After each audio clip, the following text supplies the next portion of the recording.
So here's the thing. There's a kind of person that each of us knows. Today they're rushing, stressing. They're never present. They're always too busy. They become hollow because they're waiting for that moment, that thing, that instant to make everything click. Yet over time, they turn into this broken soul because all the rushing and stressing didn't lead to that moment. It didn't click. So over time, depression, anxiety, and things far worse set in. I'm one of those guys. I have been for a very, very long time. A year ago, something pretty unbelievable happened that made it clear just how much of one of these guys I had become. Because of my own failures, at the end of a relationship, I was left with an extra, non-transferable, non-refundable plane ticket for a trip around the world. And I had two choices. One was either I could go alone and don't use the extra ticket, or on a dare, I could try to give it away to someone with the same name as my previous partner as a way to pay it forward. Ridiculous idea, right? In a moment of thinking, screw it, what's the worst that could happen? I decided to go ahead with the offer. Little did I know that that would lead to one of the most viral human interest stories in the history of the internet, earning nearly 4 billion media impressions.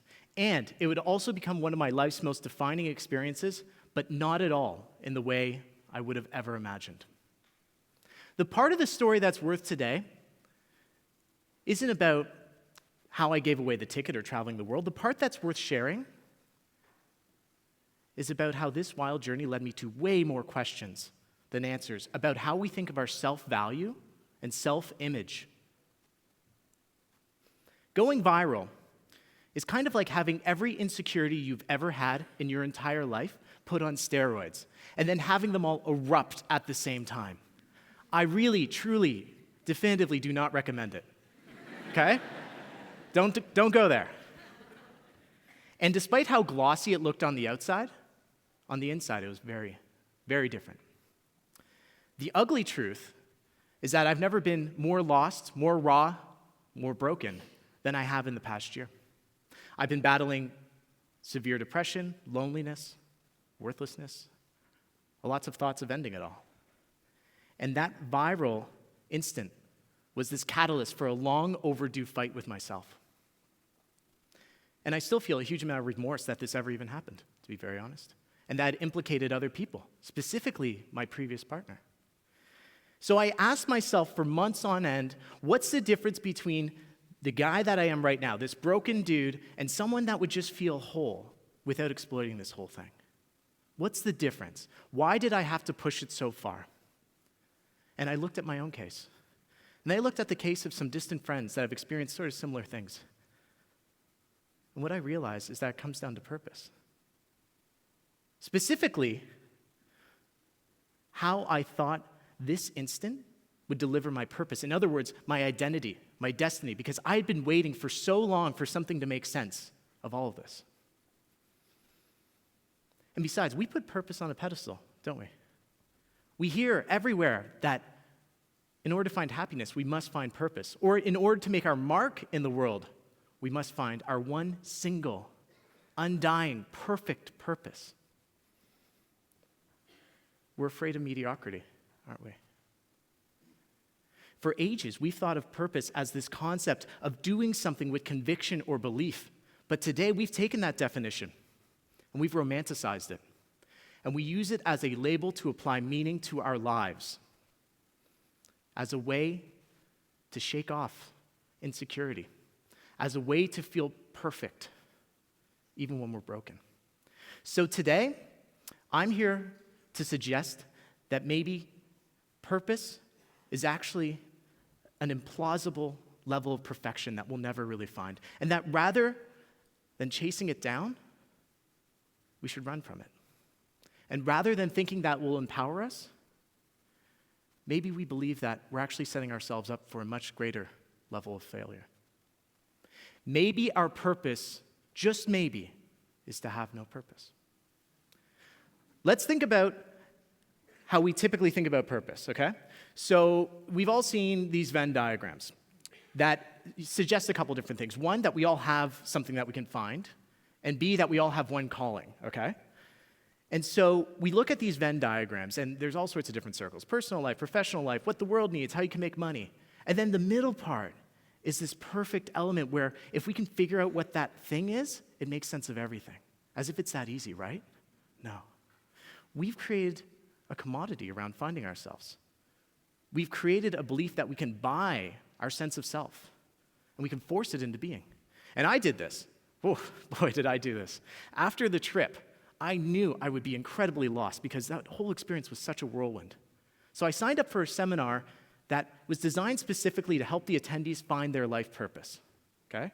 I flew to San Francisco and met up with all these remarkable people, these people with incredible accomplishments, but they shared one thing, and that was this question about who they were.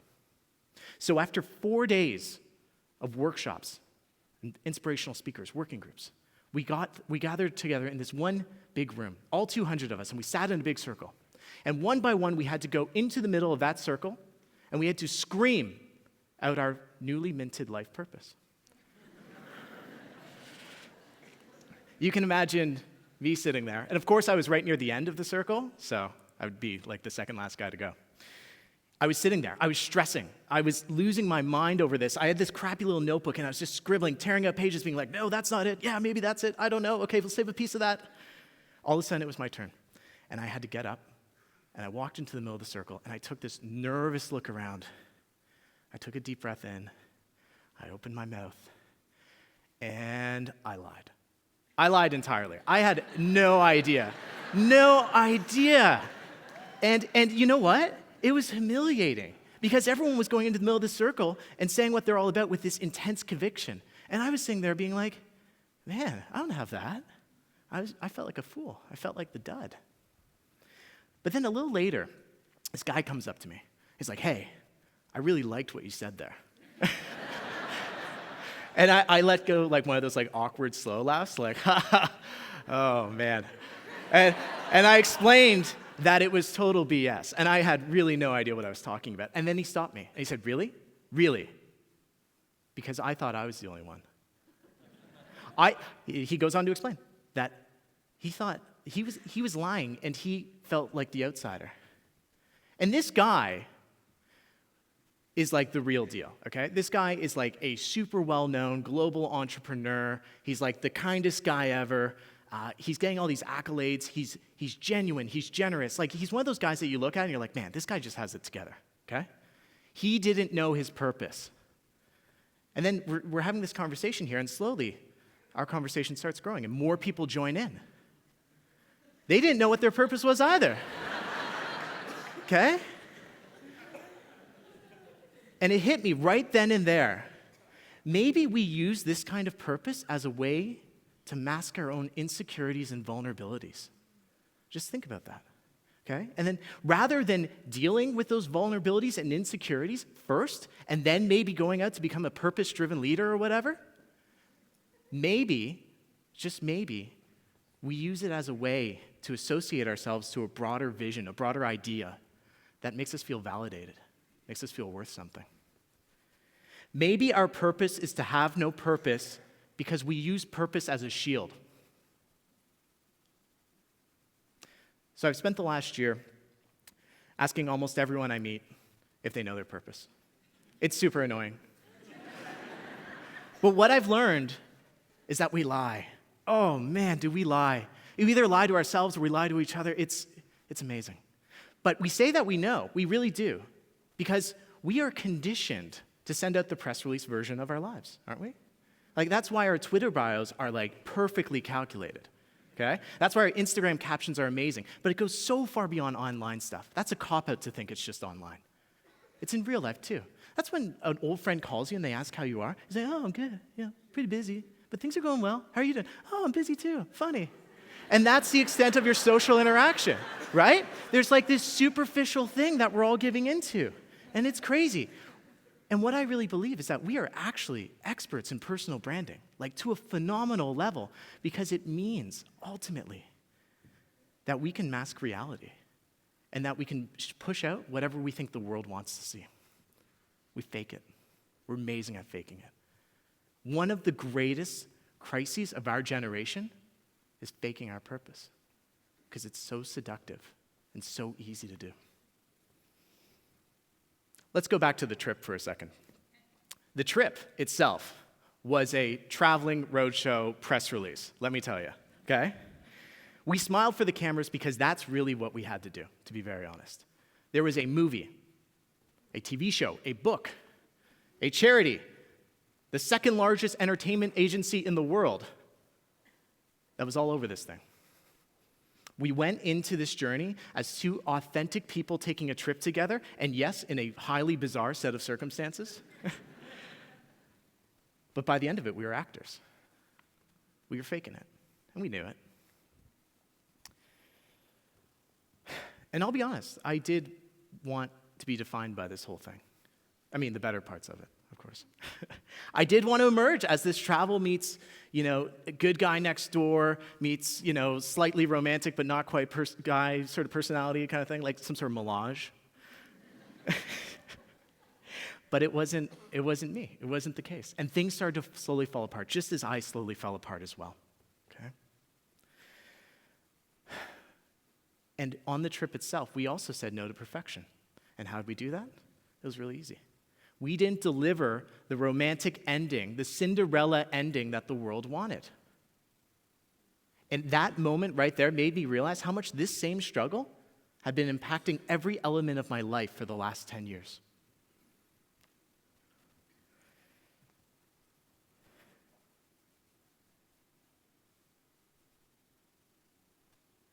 And that's when things got really bad. If you can believe it, letting down the world was the easy part. The hard part was owning up to why this even happened. And what screwed me up is that for a second, when this viral bomb struck, I didn't ask, hey, how could this make me happier, more enlightened, more, at ease, more whole? No. I asked, how could this be used to define me, to launch me, to create me into something bigger than myself? I thought being opportunistic would bring me closer to the real me, but it turned out the opposite was true in a big way. And that's why maybe our purpose is to have no purpose, because if we have purpose, then we put ourselves on a stage. We're performers. And the problem with being a performer is that you don't have permission to figure it out. You have your role. You have your script. You don't have permission to pivot. You don't have permission to become. You are what you are because you signed up for the role. What I realized from this is that it was about giving myself permission to not know, giving myself permission to not know my purpose and embrace all the ambiguities and bizarre and the good and the bad and the ugly in life and just figure it out. So my purpose has become really just being about me, right? It's not about some external thing. I firmly believe that our purpose as individuals is to be ourselves, is to be us, to discover ourselves, and to not let any of that purpose stuff get in the way. But it's not easy to live like that. It's not. And it's been a long journey since the trip over the past year, but here's what I got, okay? So from the life previously to the viral moment to things blowing up to trying to create something massive to failing, to trying to create something else to failing more to falling apart, to trying to create even more stuff to failing and falling apart, to trying to figure it all out. It's been about don't lie to myself. Specifically, stop lying to myself about how this was going to be the silver bullet that would solve everything, because it would give me a false sense of who I am. So maybe our purpose is to have no purpose so that we can get out of our own way, so that we can be free at last to figure this part, the ugly part of ourselves out. And that's the problem. That's the problem with purpose, is that it makes us lie to ourselves. Look, I lied to everyone. I lied to myself. I didn't even know I was doing it. And it almost killed me. I'm glad it didn't, but it almost did. So what are you lying about? We've all got something. What's that one thing that's part of your identity? What's that one thing that the world defines you by, or you define yourself by, that you know is fake, that you know is authentically not you? And how do you let go of that? How do you let go of that? I'll start while I'm up here. I feel like a total imposter. I believe that none of this should have happened. I believe that I didn't belong in the media. I believe that I'm not some travel personality. I believe that I don't belong on this stage. And you know what? I feel utterly and entirely lost up into and including this moment right here, right now. But here I am, as the imposter that I am. And here you are too.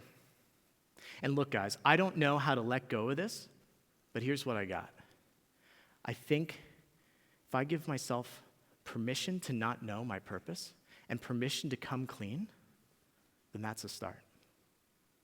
So that's mine. What's yours?